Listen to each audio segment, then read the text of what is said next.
capítulo 7 nos muestra que Jesús viaja de Tiro hasta el mar de Galilea. En el capítulo 5 cura a un poseso.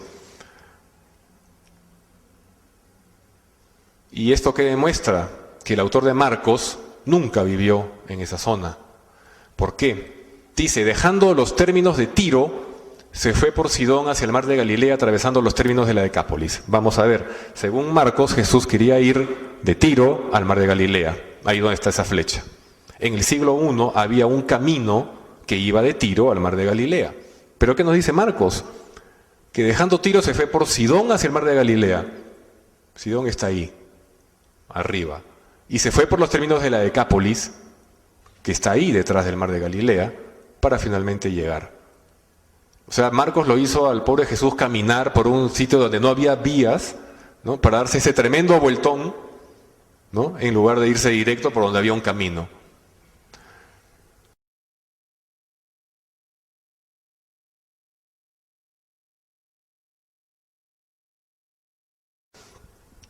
Cuando curan al poseído, este famoso episodio en que Jesús le transfiere los espíritus malos a una piara, ¿no? y los cerdos se desbarrancan y se ahogan, ¿no? Entonces, obviamente eso está situado a las orillas del mar de Galilea. Dice, llegaron al otro lado del mar a la región de los Gerasenos. ¿Dónde está Gerasa? Ahí, bien en la orilla del mar de Galilea, ¿no es cierto? 60 kilómetros al sureste. Entonces, Mateo se dio cuenta de que Marcos la había regado ahí, pues no podía ser. Y Mateo dice que no es en la región de los Gerasenos, sino en la región de los Gadarenos. ¿Dónde está Gadara? Un poquito más arriba. Pero no está en la orilla del mar de Galilea. Entonces, más adelante, y sobre todo en las Biblias protestantes, la Biblia del King James, la traducción más antigua al inglés, vamos a encontrar ya una unificación. Y en las Biblias protestantes, la Reina Valera, vamos a ver que ya no se habla de Gerasa ni de Gadara, se habla de Gergesa. ¿Gergesa dónde está? Ahí está. Se puede decir a la orilla del mar de Galilea. Y eso tardó pues unos siglos en darse cuenta de ese error. Entonces, ¿es esto un libro de historia con esa clase de errores escrito por testigos presenciales que vivieron ahí? Nadie que hubiera vivido ahí hubiera cometido esos errores, ¿no?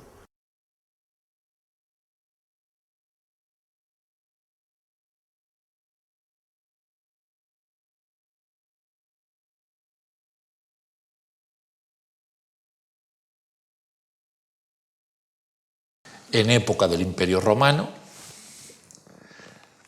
pasó por aquellas regiones,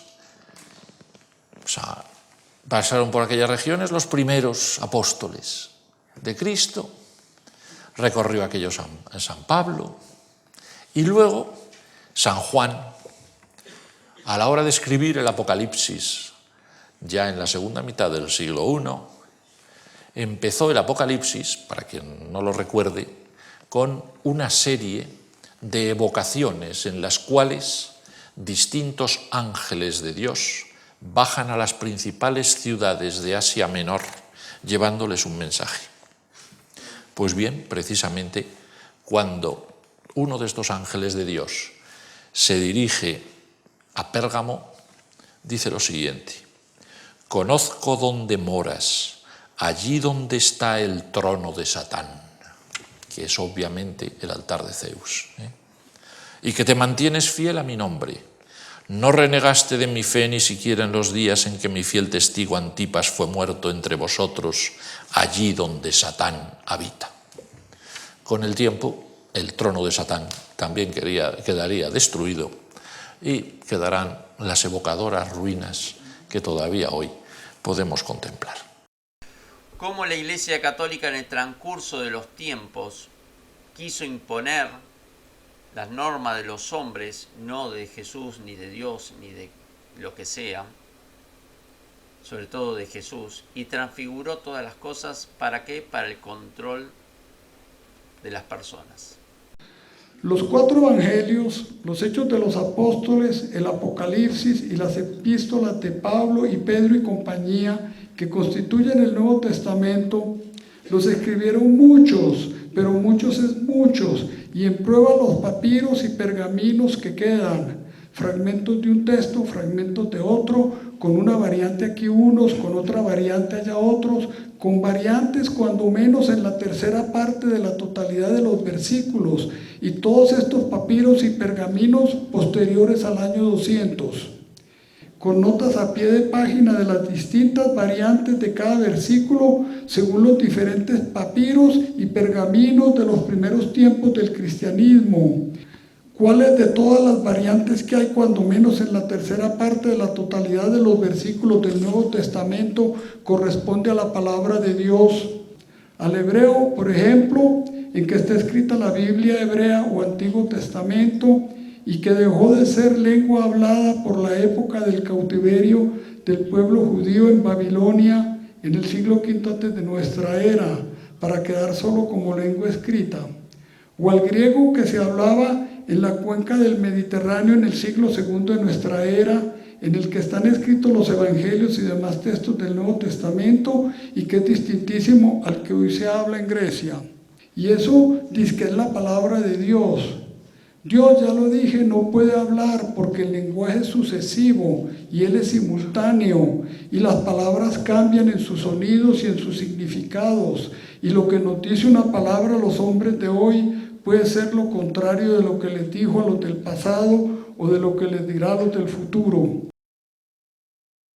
Han llegado a esa convención, pero eso es sencillamente una convención, es decir, los que han decidido que este compendio de libros de tradiciones diferentes del Próximo Oriente pueden ensamblarse perfectamente, justificarse los unos a los otros, y que eso forma un libro que puede ser llamado inspirado por Dios, pues los que lo han decidido que así sea, pues así lo dicen y así lo defienden, pero eso naturalmente se contrapone a lo que sería un riguroso estudio sencillamente científico, racional de estos textos, histórico, antropológico, filológico, etcétera. ¿Cuántos libros incluyen dentro de la propia Biblia? Eso depende de qué Biblias, porque las Biblias, para empezar, en el cristianismo, las Biblias protestantes tienen menos libros que las Biblias católicas, y dentro de la tradición judía, pues hay algunos libros que no han sido aceptados y que sí que están en el canon cristiano, pero que ya no estaban en el canon judaico, que además se cerró mucho más tarde. Es decir, la Biblia es un compendio de libros que en diferentes épocas ha tenido una cantidad y en diferentes épocas ha tenido otra, y para unos fieles de una religión ha acabado teniendo un cierto número de libros y para otros.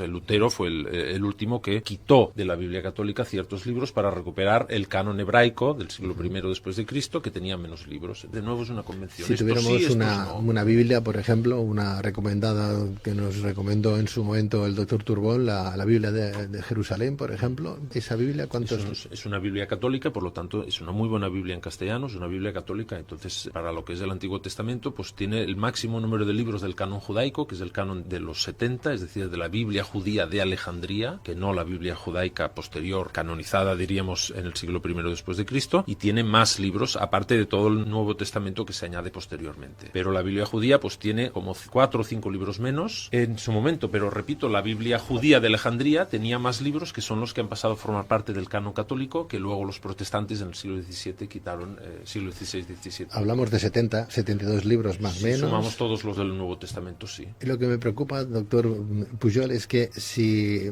nuestra creencia católica, apostólica y romana, por ejemplo, lee la Biblia de Jerusalén como una Biblia bien traducida, bien hecha, ¿no? Y estamos creyendo lo que pone ahí dentro, que son las palabras, o inspirada en el Dios o en el supuesto Dios que nosotros confiamos, y resulta que son libros, que esa Biblia es un compendio de libros de otras culturas paganas, con muchos dioses, etcétera, y que hemos hecho una Biblia un poco a nuestros intereses. ¿Cómo se puede llegar a ese convencimiento de la existencia de Dios desde el punto de vista científico en base también a estos libros sagrados? Porque en base a estos libros tenemos esa creencia también, no solamente por fe. Bueno.